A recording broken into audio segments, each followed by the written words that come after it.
Family hiking through snow. Here's Tiny Cries. What they find frozen in ice breaks their heart.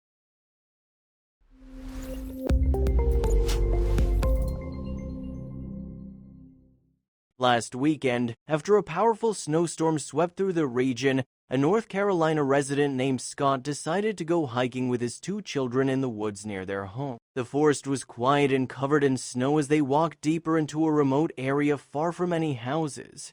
At one point, Scott's daughter suggested they stop and take a selfie together to remember the moment. Just after taking the photo, Scott's daughter suddenly heard something unusual. "What's that noise?" she asked. The family paused and listened carefully. In the stillness of the snowy woods, they could hear faint, high-pitched meowing repeating again and again somewhere nearby. Following the sound, they soon noticed a small pile of discarded metal pieces lying in the snow. The cries seemed to be coming from underneath. Curious and concerned, Scott carefully lifted one of the metal scraps to see what was hiding beneath it. To his shock, a tiny kitten was huddled there. She was extremely small and almost impossible to see because her fur was frozen solid and covered in ice.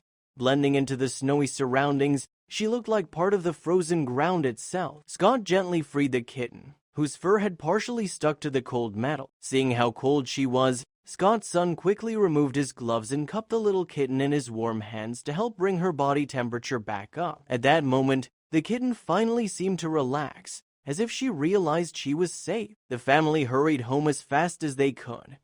On the way, Scott texted his wife to explain what had happened. When they arrived, she was already waiting with blankets and supplies. They carefully placed the kitten near a heating pad so she could slowly warm up. Thankfully, it didn't take long for the little survivor to recover.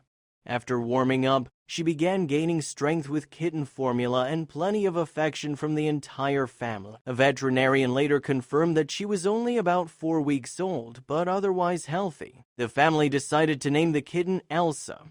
No one knows how she ended up alone in the woods, but Scott believes they were meant to find her that day. What started as a simple snowy hike turned into the moment Elsa found her forever home and a loving family who couldn't imagine life without her.